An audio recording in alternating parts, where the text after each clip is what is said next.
Hello everyone, कैसे हो आप सभी। आई होप आप सभी बढ़िया होंगे और मैं भी बढ़िया हूँ। तो चलो आज चलते हैं हम अपनी नेक्स्ट कहानी पे, जिसका नाम है राही, जिसको सुभद्रा कुमारी चौहान द्वारा इसकी रचना की गई है और इसका प्रकाशन जो है 1947 ईस्वी में हुआ है। तो चलो हम इसको पढ़ना स्टार्ट करते हैं। पहले इसकी मेन थोड़ी सी इंट्रोडक्शन पढ़ लेते हैं।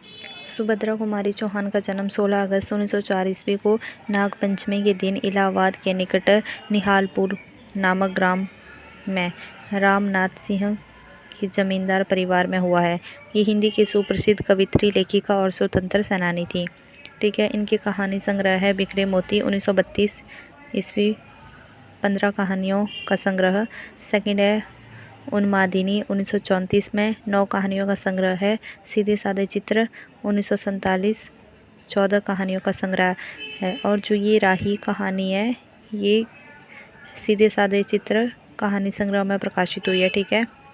भीख मांगने वाली मंगरोरी जाति की स्त्री राही की कथा, जो भीख न मिलने पर चोरी करती है, जिस आरोप में उसे जेल में डाल दिया जाता है। इस कहानी का उद्देश्य यही बताया गया है कि हमें सच्चा सत्याग्रह, सच्चा स्वराज्य तभी मिलेगा जब हम गरीबों के कष्टों का निवारण करेंगे। इसके मुख्य बिंदु है, राही कहानी में सुभद्रा जी ने गरीबों के पीड़ा का वर्णन किया है। इस कहानी में उन्होंने भूख के लिए चोरी करने की मजदूरी पर प्रकाश डाला है। इस कहानी में उन्होंने सत्याग्रहियों में शामिल सत्ता के लोलुप व्यक्तियों पर व्यंग्य किया है। उन्होंने इस कहानी में गरीबों के कष्ट निवारण को ही सच्ची देशभक्ति माना है। सुभद्रा जी के लिए मानवता ही सबसे बड़ा धर्म है। इसके जो मेन पात्र है वो दो ही है, राही और अनीता।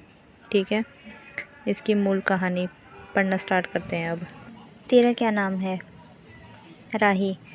तुझे किस अपराध में सजा हुई? चोरी की थी सरकार। चोरी? क्या चुराया था? अनाज की गठरी। कितना अनाज था? होंगे 5-6 सेर। और सजा कितने दिन की है? साल भर की। तो तूने चोरी क्यों की? मजदूरी करती तब भी तो दिन भर में 3-4 आने पैसे मिल जाते। हमें मजदूरी नहीं मिलती सरकार। हमारी जाति मांगरोरी है। हम केवल मांगते खाते हैं और भीख न मिले तो फिर चोरी करते हैं। उस दिन घर में खाने का कुछ नहीं था, बच्चे भूख से तड़फ रहे थे। बाजार में बहुत देर तक मांगा। बोझ ढोने के लिए टोकरा लेकर भी बैठी रही, पर कुछ न मिला। सामने किसी का बच्चा रो रहा था। उसे देखकर मुझे अपने भूखे बच्चों की याद आ गई। वहीं पर किसी की नाज की गठरी रखी हुई थी। उसे लेकर भागी थी तो पुलिस वालों ने पकड़ लिया।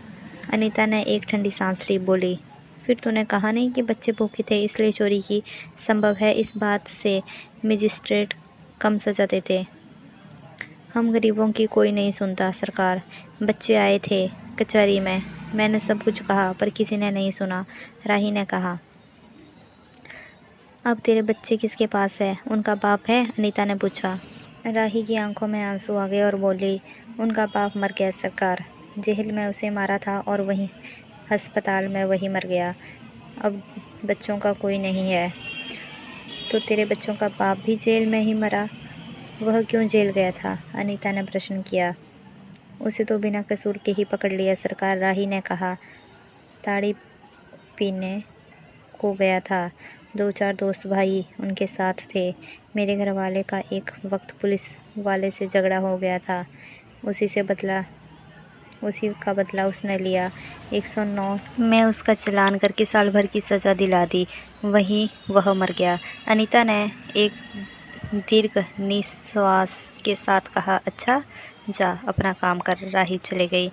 अनीता सत्याग्रह करके जेल आई थी। पहले से भी क्लास दिया था, फिर उसके घर वालों ने लिखा पढ़ी करके उसे एक लाश दिलवा दिया। अनीता के सामने आज एक प्रश्न था। वह सोच रही थी कि देश की दरिद्रता और इन निरीह गरीबों के कष्टों को दूर करने का कोई उपाय नहीं है। हम सभी परमात्मा की संतान है, एक ही देश के निवासी है। कम से कम हम सबको खाने पहनने का समान अधिकार है ही। फिर यह क्या बात है कि कुछ लोग तो बहुत आराम से रहते हैं और कुछ लोग पेट के अन्न के लिए चोरी करते हैं। इसके बाद विचारक की अदूरदर्शिता के कारण या सरकार वकील की चातुर्यपूर्ण जिरह के कारण छोटे छोटे बच्चों की माताएं जेल भेज दी जाती है। उनके बच्चे भूखे मरने के लिए छोड़ दिए जाते हैं। एक और तो यह कैदी है जो जेल आकर सचमुच जेल जीवन के कष्ट उठाती है, और दूसरी ओर है हम लोग जो अपनी देशभक्ति और त्याग का ठिठोरा पीटते हुए जेल आते हैं। हमें आमतौर से दूसरे कैदियों के मुकाबले से अच्छा बर्ताव मिलता है, फिर भी हमें संतोष नहीं होता। हम जेल आकर ए और बी क्लास के लिए झगड़ते हैं। जेल आके ही हम कौन सा बड़ा त्याग कर देते हैं। जेल में हमें कौन सा कष्ट रहता है कि सिवाय इसके कि हमारे माथे में नेतृत्व की सील लग जाती है। हम बड़े अभिमान से कहते हैं यह हमारी चौथी जेल यात्रा है, यह हमारी 5वीं जेल यात्रा है, और अपनी जेल यात्रा के किस्से बार बार सुनाकर आत्मगौरव अनुभव करते हैं। तात्पर्य यह है कि हम जितनी बार जेल जा चुके होते हैं उतनी ही पीढ़ी हम देशभक्ति और त्याग के दूसरों से ऊपर उठ जाते हैं, और उसके बल पर जेल से छूटने के बाद कांग्रेस की राजकीय सत्ता मिलती ही हम मिनिस्ट, स्थानिक संस्थाओं का मेंबर और क्या क्या हो जाता है। अनीता सोच रही थी, कल तक तो खद्दर भी न पहनते थे, बात बात पर कांग्रेस का मजाक उड़ाते थे। कांग्रेस के हाथ में थोड़ी शक्ति आते ही वे कांग्रेस भक्त बन गए, खद्दर पहनने लगे, यहाँ तक कि जेल में भी दिखाई पड़ने लगे। वास्तव में यही भक्ति है या सत्ता भक्ति? अनीता के विचारों का तांता लगा हुआ था। वह दार्शनिक हो रही थी। उसे अनुभव हुआ जैसे कोई भीतर ही भीतर उसे काट रहा है। अनीता की विचारवली अनीता को ही खाई जा रही थी। उसे बार बार यह लग रहा था कि उसकी देशभक्ति सच्ची देशभक्ति नहीं वरन मजाक है। उसे आत्म गलानी हुई और साथ ही साथ अनुभूति भी। अनीता की आत्मा बोल उठी, वास्तव में सच्ची देशभक्ति तो इन गरीबों के कष्ट निवारण में है। ये कोई दूसरे नहीं, हमारी ही भारत माता की संतानें हैं। इन हजारों लाखों भूखे नंगों भाई बहनों की यदि हम कुछ भी सेवा कर सके, तो थोड़ी सी कष्ट निवारण कर सके, तो सचमुच हमने अपने देश की कुछ सेवा की। हमारा वास्तविक देश तो देहांतों में ही है। किसानों की दुर्दशा से हम थोड़े बहुत परिचित है, पर इन गरीबों के पास न घर न द्वार, अशिक्षा और अज्ञात का इतना गहरा पर्दा इनकी आंखों पर है कि हो संभालते ही माता पुत्री को और सास बहू को चोरी की शिक्षा देती है, और उनका यह विश्वास है कि चोरी करना और भीख मांगना ही उनका काम है। इससे अच्छा जीवन बिताने की वह कल्पना भी ही नहीं कर सकते। आज यह डेरा डाल के रहे तो कल दूसरी जगह चोरी की, बचे तो बचे, नहीं तो फिर 2 साल के लिए जेल। यह मानव जीवन का यही लक्ष्य है भी अथवा नहीं। यदि नहीं तो वह विचार दर्शन के उच्च स्तर पर टिके हुए हमारे जन नायकों और युग पुरुषों की हमें क्या आवश्यकता। इतिहास, धर्म, दर्शन, ज्ञान, विज्ञान का कोई अर्थ नहीं होता, पर जीवन का लक्ष्य है, आवश्यक है। संसार की मरीचिका में हम लक्ष्य को भूल जाते हैं। तह के ऊपर तक पहुंच पाने वाले कुछ एक महान आत्माओं को छेड़कर सारा जन समुदाय संसार में अपने को खोया हुआ पाता है। कर्तव्य अकर्तव्य को उसे ध्यान नहीं, सत्य असत्य को समझ नहीं। अन्यथा मानवीयता से बढ़कर कौन सा मानव धर्म है। पतित मानवता को जीवन दान पाने की अपेक्षा भी कोई महत्तर पुण्य है। राही जैसी बोली भाली किंतु गुमराह आत्माओं के कल्याण की साधना जीवन की साधना होनी चाहिए। सत्याग्रही की यह प्रथम प्रतिज्ञा क्यों ना हो, देशभक्ति का यही मापदंड क्यों ना बने। अनीता दिन भर यही विचारों में डूबी रही। शाम को भी वह उसी विचार में सोचती सो गई। रात में उसने सपना देखा कि जेल से छुड़वाकर वह उन्हीं मांगरोरी गांव के लोगों के गांव के पास पहुंच गई। वहां उसने एक छोटा सा आश्रम खोल दिया। उसी आश्रम में एक छोटे बच्चे पढ़ते हैं और स्त्रियां सूट काटती है। दूसरी तरफ मर्द कपड़ा बुनता है और सुई थुनकते हैं। शाम को रोज उन्हें धार्मिक पुस्तकें पढ़कर सुनाई जाती है और देश में कहाँ क्या हो रहा है यह सरल भाषा में समझाया जाता है। यही भीख मांगने और चोरी करने वाले आदर्श ग्रामवासी ही चले हैं। रहने के लिए उन्हें छोटे छोटे घर बना लिए हैं। राही के अनाथ बच्चों को अनीता अपने साथ रखने लगी और अनीता भी सुख स्वप्न देख रही थी। रात में वह देर से सोई थी। सुबह 7 बजे तक उसकी नींद न खुल पाई। अचानक जेलर ने आकर उसे जगा दिया और बोले, आप घर जाने के लिए तैयार हो जाइए, आपके पिता बीमार है, आप बिना शर्त छोड़ी जा रही है। अनीता अपने स्वप्न को सच्चाई में परिवर्तन करने के लिए एक मधुर कल्पना ले घर चली गई। यहाँ ये हमारी जो है कविता ख़त्म होती है। इसके बाद इसी कविता के जो है प्रश्न उत्तर स्टार्ट होते हैं, जो कि बहुत महत्वपूर्ण क्वेश्चन है। इसमें से कुछ ऐसे क्वेश्चन हैं जो कि पेपर में पूछे जा चुके हैं और कुछ पूछे जा सकते हैं। तो इसमें टोटल 20 क्वेश्चन है। तो चलो देखते हैं फर्स्ट क्वेश्चन को। तेरा क्या नाम है? तुझे किस अपराध में सज़ा हुई? कितना नाज था? राही से ये सवाल कौन करता है? अनीता, पुलिस, वकील, मोहन। इसका सही आंसर है अनीता। हमारा सेकंड क्वेश्चन है, राही ने क्या चुराया था जिसके कारण उसे जेल में डाल दिया गया? पैसा, अनाज की गठरी, कपड़े, बैग। इसका सही आंसर है अनाज की गठरी। हमारा थर्ड क्वेश्चन है, राही ने कितने सेर अनाज की चोरी की थी? 3-4 सेर, 4-5 सेर, 5-6 सेर, 2-3 सेर।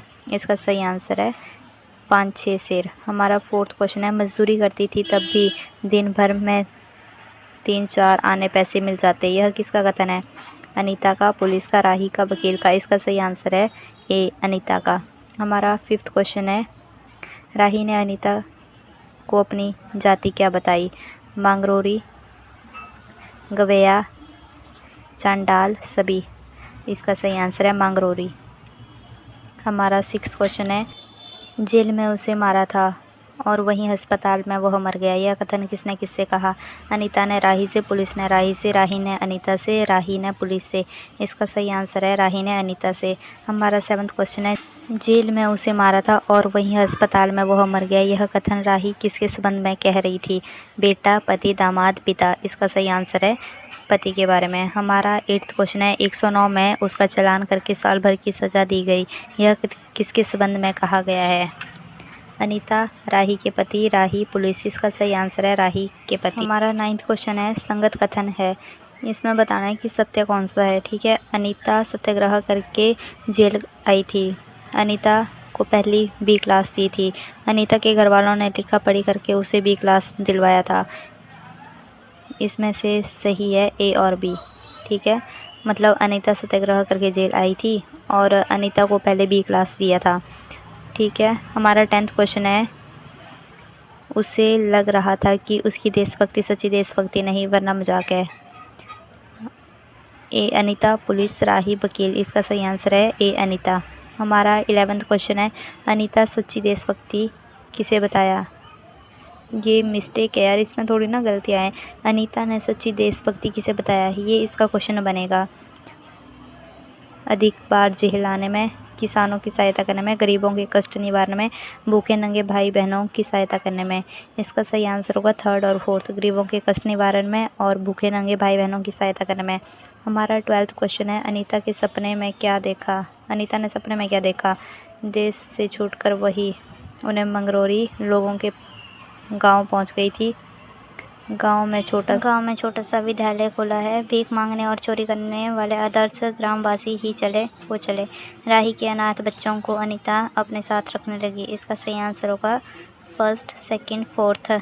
जेल से छूटकर वह उन्हें मांगरोरी गांव लोगों के गांव पहुंच गई। 2nd है, गांव में छोटा सा विद्यालय खोल दिया। 4th है, राही ने अनाथ बच्चों को अनीता के बच्चों को अपने साथ रखा। इसका नेक्स्ट क्वेश्चन है, वास्तव में सच्ची देशभक्ति तो गरीबों के कष्ट निवारण में है, ये कोई दूसरे नहीं हमारी ही भारत माता की संतान है। प्रस्तुत अंश किस कहानी में? धुलाई वाली राही, आकाशदीप, कानों में कंगना। इसका सही आंसर है राही। अनीता को बिना शर्त में जेल से छोड़ दिया गया, कारण क्या था? पिता बीमार था, पति की मृत्यु, माँ बीमार थी, माँ की मृत्यु। इसका सही आंसर है पिता बीमार था। हमारा नेक्स्ट क्वेश्चन है, अनीता सुबह कितने बजे उठी? 5 बजे, 6 बजे, 7 बजे, 8 बजे। इसका सही आंसर है 7 बजे। हमारा नेक्स्ट क्वेश्चन है, अनीता सत्याग्रह के कारण जेल गई तब भी तब उसने घर वालों ने लिखा पढ़ी करके किस क्लास में करवा दिया? BCAD। इसका सही आंसर होगा ए।